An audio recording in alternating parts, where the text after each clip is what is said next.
लकड़ी का टुकड़ा सब कुछ जो भी कुछ मिला वह उससे मुर्गियों को एक जगह भगाने की कोशिश करने लगे। पर साहब मुर्गियों को भी किसी ने हमारे विरुद्ध भड़का रखा था। उठपटांग इधर उधर कूदने लगी। तो मुर्गियां खीर के प्यालों से जिन पर आया चांदी के वर्क में लगा रही थी, दौड़ती फड़फड़ाती हुई निकल गई। तूफान गुजरने के बाद पता चला कि प्याले खाली हैं और सारी खीर दीदी के कामदानी के दुपट्टे और ताजे धूल पर लगी हुई है, ताजे धुले सिर पर लगी हुई है। एक बड़ा सा मुर्गा अम्मा के खुले हुए पानदान में कूद पड़ा और कत्थे चूने में लुथड़े हुए पंजे लेकर नानी अम्मा की सफ़ेद दूध जैसी चादर पर छापे मारता हुआ निकल गया। यानी लेखिका बताती है कि जब वो मुर्गियों को पकड़ने लगे तो क्या हुआ, मुर्गियां अफरा तफरी में इधर उधर भागने लगी। तो लेखिका बोलती है कि उन्हें ऐसा लगता है कि उन मुर्गियों को उनके खिलाफ भड़का रखा है। सब इधर उधर कूद रही थी। कुछ मुर्गियों ने खीर गिरा दी जिस पर काम किया जा रहा था चांदी का, और कई जगह पर जो मुर्गा था वो दादी के कत्थे वाले बर्तन में कूद पड़ा और सफ़ेद चादर पे छापे मारता हुआ निकल गया। तो सारा घर अस्त व्यस्त करता हुआ आगे की तरफ भागा। एक मुर्गी दाल की पतीले में छपाक मारकर भीगी और सीधी जाकर मोरी में इस तेजी से फिसली कि सारी कीचड़ मौसीक जी के मुंह पर पड़ी, जो बैठी हुई थी हाथ मुंह धो रही थी। इधर सारी मुर्गियां बेनकेल का ऊंट बनी चारों तरफ दौड़ रही थी। यानी लेखिका बताती है कि जो मुर्गे हैं वो सब पूरे घर में इधर उधर का माँ चौकड़ी मचाने लगे। जिनको पकड़ने के लिए वो सब काम में लगे हुए थे। किसी ने खीर गिरा दी, किसी ने दाल गिरा दी, किसी ने चादर खराब कर दी। एक भी दड़बे में जाने को राजी नहीं थी। यानी वह सब अपने पिंजरे में जाने को राजी नहीं थे। इधर किसी को सूझी कि जो भेड़ें आई हुई है लगे हाथ उन्हें भी दाना खिला दिया जाए। दिन भर की भूखी भेड़ें दाने का सूप देखकर जो सब झपटी तो भागकर जाना कठिन हो गया। लष्टम पष्टम तख्तों पर चढ़ गए, पर भेड़ चाल मशहूर है। उनकी नज़र तो बस दाने के सूप पर थी जमी हुई। पलंगों को फलांगती हुई बर्तन लुढ़काती साथ साथ चढ़ गए। तख्त पर बानी दीदी का दुपट्टा फैला हुआ था, जिस पर गोखरी चप्पा और सलमा सितारे रखकर बड़ी दीदी मुगलानी बुआ को कुछ बता रही थी। भेड़े बहुत निसंकोच सबको रोनती मैंगनों का छिड़काव करती हुई दौड़ गई। यानी लेखिका बताती है कि जब सब लोग मुर्गियों को पकड़ने में व्यस्त थे तो किसी को सूझी कि ये मुर्गियां पकड़ लेते हैं, हम भेड़ों को दाना डाल देते हैं। अब भेड़ों को जैसे ही दाने की खुशबू आने लगी तो वह सारी दिन भर की भूखी प्यासी होते हुए जैसे ही खुशबू का पता चला सब उसकी तरफ भागते हुए आ गए। तो घबरा कर वो बच्चे किस पे चढ़ गए, तख्त पर चढ़ गए। तो भेड़ भी उनके पीछे पीछे आव देखा न ताव, सारे बर्तन इधर उधर बखेरते हुए, कपड़े खराब करते हुए तख्तों पर चढ़ने लगी। वहाँ पर बानी दीदी का दुपट्टा खराब कर दिया, जो भी चीज़ें रखी हुई थी इधर उधर बिखेर दी गई। जब तूफान गुजर चुका तो ऐसा लगा जैसे जर्मनी की सेना टैंकों और बम्बारों सहित इधर उधर से छापा मारकर गुजर गई हो। यानी लेखिका बताती हैं कि जब ये भेड़ वगैरह वहाँ से निकल गई तो ऐसा लग रहा था कि जर्मनी की सेना ने हमला कर दिया हो और सेना टैंक और बम्बारों के साथ उधर से निकली हो। जहाँ जहाँ जहाँ से सूप गुजरा भेड़ें शिकारी कुत्तों की तरह गंध सूंघती हुई हमला करती हुई गई। यानी जो भेड़ें हैं उनको जर्मनी की सेना बता दिया लेखिका ने। हज्जन माँ एक पलंग पर दुपट्टे से मुंह ढाके सो रही थी। उन पर से जो भेड़ें दौड़ी तो न जाने वह सपने में किन महलों की सैर कर रही थी। दुपट्टे में उलझी हुई मारो मारो चीखने लगी। यानी जो हज्जन माँ है वह एक पलंग पे सो रही थी, लेकिन जब भेड़ें वहाँ से निकली तो ऐसा लगा वो सपने में कुछ देख रही थी, तो वही वह चिल्लाने लगी, मारो मारो। इतने में भेड़ें सूप को बुलाकर तरकारी वाली टोकरी पर टूट पड़ी। यानी जो भेड़ें थी वह क्या हुआ, जो तरकारी रखी हुई थी उसकी तरफ भागने लगी, क्योंकि वो सूप की तरफ भाग रही थी। दिखचा भागते भागते उन्हें बीच में तरकारी की खुशबू आने लगी, तो सारी की सारी उसी टोकरी पर टूट पड़ी। वह दालान में बैठी मटर की फलियां तोल तोल कर रसोइयों को दे रही थी। वह अपनी तरकारी का बचाव करने के लिए सीना तान उठ खड़ी।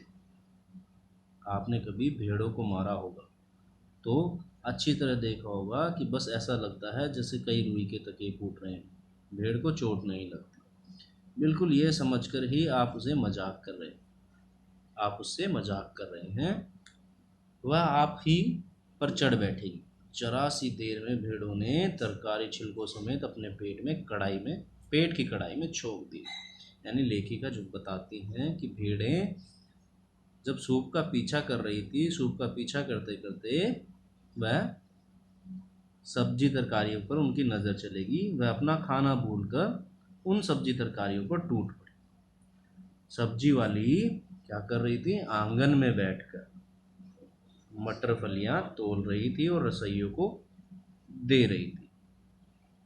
अब रसोइया सब्जियों को तोल ले रहा था, उस समय क्या हुआ, भेड़ें उस तरफ आई, तो जो सब्जी वाली थी वो अपनी सब्जियों को बचाने के लिए भेड़ों के सामने खड़ी हो गई।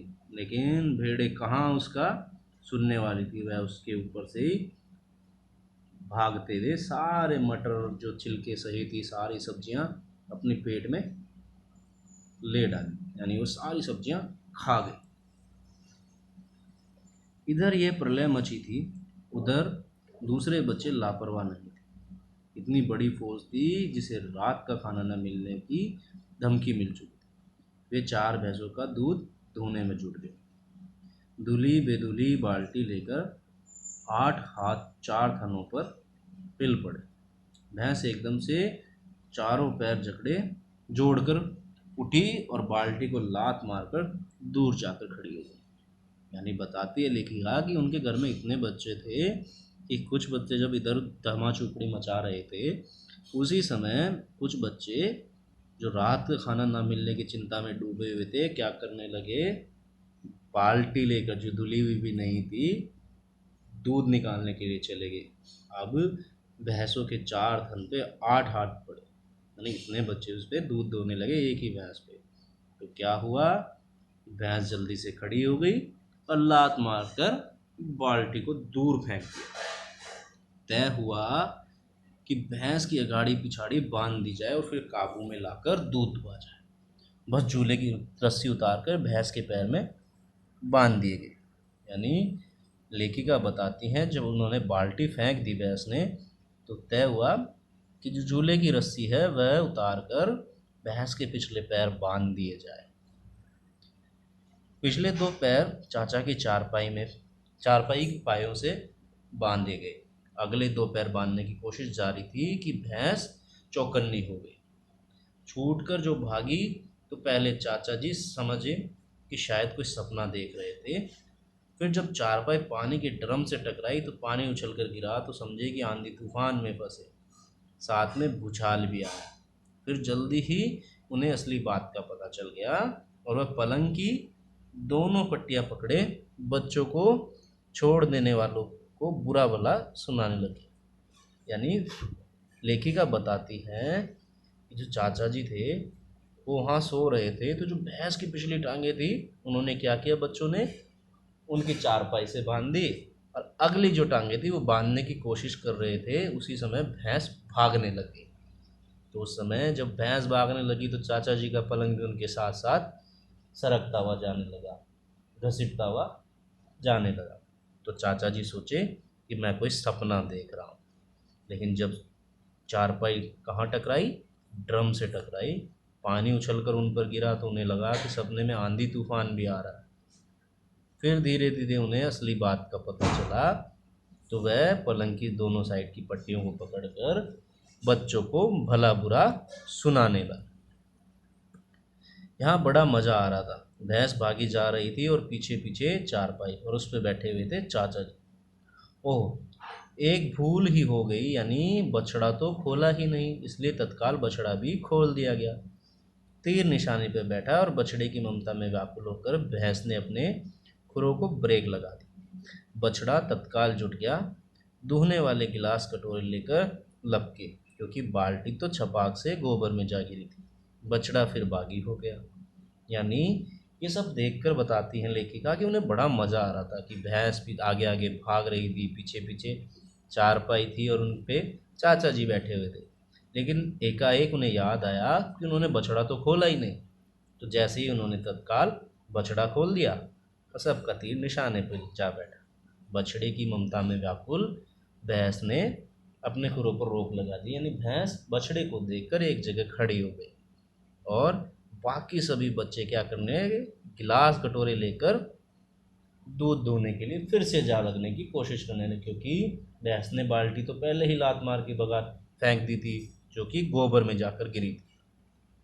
फिर क्या हुआ, जब वह दूध दूहने गए तो बछड़ा बागी हो गया। कुछ दूध जमीन पर और कपड़ों पर गिरा, दो चार धारे गिलास कटोरे पर भी पड़ी गई, बाकी बछड़ा पी गया। यह सब कुछ कुछ मिनटों में या मिनटों की कुछ चौथाई में ही हो गया। यानी जो दूध दोहने गए थे उस समय बछड़ा बागी हो गया और उसने चारों तरफ इधर उधर टक्कर मारने लगा, तो उस दूध में सारा दूध इधर उधर गिर गया, कुछ ज़मीन पे गिरा, कुछ गिलास कटोरे जो लेके गए थे बच्चे उनमें गिरा और बाकी सारा बछड़ा पी गया। और ये सारा काम कुछ ही मिनटों में हो गया। घर में तूफान उठ खड़ा हुआ था। ऐसा लगता था जैसे सारे घर में मुर्गियाँ, भेड़े, टूटे हुए तसले, बाल्टियाँ, लोटे, कटोरे और बच्चे थे। बच्चे बाहर किए गए, मुर्गियाँ बाग में हटाई गई, मातम सा मनाती तरकारी वाली के आंसू पोंछे गए और अम्मा आगरा जाने के लिए सामान बांधने लगी। या तो बच्चा राज कायम कर लो या मुझे ही रख लो, नहीं तो मैं चली माई के, अम्मा ने चुनौती दे दी। यानी बताती हैं लेखिका कि घर में जब ये सारा काम हो रहा था तो ऐसा लग रहा था कि तूफान खड़ा हो गया है। चारों तरफ अफरा तफरी थी, धूल, मिट्टी, कीचड़, सामान इधर उधर बिखरा हुआ था। तो अम्मा ने सब चीज़ों को समेटते हुए क्या किया, सारी मुर्गियों, भेड़ों को अपने अपने जगह पर किया और फिर पिताजी को वह धमकी देने लगी कि या तो इन बच्चों को यहाँ रखो या मैं यहाँ से जा रही हूँ। और अब्बा ने सबको कतार में खड़ा करके पूरी बटालियन का कोर्ट मार्शल कर दिया। अगर किसी बच्चे ने घर की किसी चीज़ को हाथ लगाया तो बस रात का खाना बंद हो जाएगा। यानी जहाँ पहले ये कहा जा रहा था कि जब काम करोगे तब रात का खाना मिलेगा, अब सबने उनसे ये कहा कि चुपचाप बैठ जाओ, तुम्हें खाना मिल जाएगा। अगर घर की किसी भी चीज़ को हाथ लगाया तो तुम्हें खाना नहीं दिया जाएगा। ये लीजिए। इन्हें किसी करवट शांति ही नहीं। हम लोगों ने भी निश्चय कर लिया कि अब चाहे कुछ भी हो जाए, हिलकर पानी भी नहीं पिए। यानी लेखिका बताती है कि वो तो अपनी तरफ से काम ही कर रहे थे, तो घर वालों को उस चीज़ में भी संतुष्टि नहीं हुई। तो अब उन सब ने मिलकर तय किया कि वह कोई काम नहीं करेंगे। तो बच्चों, जैसे इस लेसन में बताया है, इस पाठ में बताया है लेखिका ने कि हमें क्या करना चाहिए, कोई भी काम करें तो उसे समझदारी से करना चाहिए।